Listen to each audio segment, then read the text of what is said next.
আজকে দেখাবো শিক কাবাব রেসিপি। সবার বাসায় কম বেশি গরুর মাংস রয়েছে, অবশ্যই আপনারা একদম কম সময়ের মধ্যে এই শিক কাবাবটি তৈরি করে নিতে পারেন। শিক কাবাব তৈরি করার জন্য আমাদের লাগবে একদম পরিষ্কার গরুর মাংস, যেটাতে কোনো রকম তেল চর্বি থাকবে না। আমি মাংসগুলো ভালো করে ধুয়ে পানি ঝরিয়ে নিয়েছি।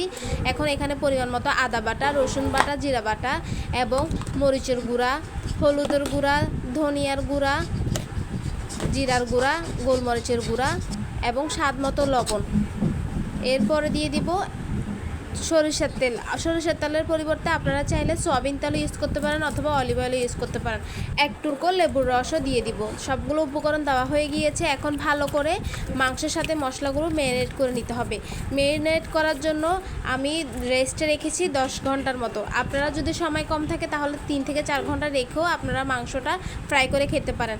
এখন মাংসগুলো ম্যারিনেট করা হয়ে গিয়েছে। এখন ফ্রাই করার জন্য সবগুলো মাংস একে একে করে শিকের মধ্যে গেঁথে নিব।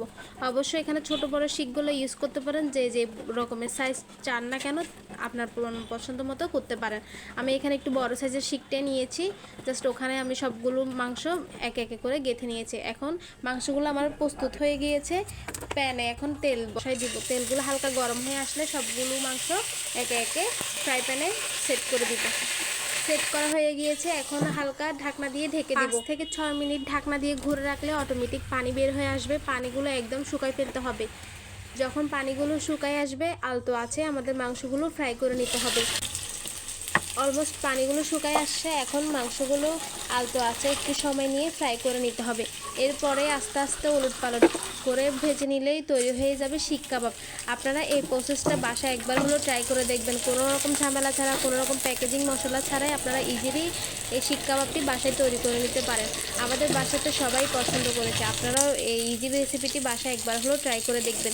এখন গরম গরম পরোটা অথবা নানের সাথেও আপনারা এই শিক কাবাবটি খেতে পারেন। জাস্ট অসাধারণ হয়েছে। রেস্টুরেন্টে গিয়ে আর আমাদের খেতে হবে না, বাসায় তৈরি করে নিতে পারেন শিক কাবাব। চটজলদি আপনারা চাইলে এই শিক কাবাবটি তৈরি করে খেতে পারেন। যারা ধৈর্য ধরে আমার ভিডিওটি দেখেছেন তাদের সবাইকে অসংখ্য ধন্যবাদ। আমার ইউটিউব চ্যানেল থেকে দেখলে অবশ্যই সাবস্ক্রাইব করে দেবেন, আর আমার ফেসবুক পেজ থেকে দেখলে অবশ্যই লাইক কমেন্ট শেয়ার করবেন। আশা করি আপনারা সবাই পাশে থাকবেন। আসসালামু আলাইকুম।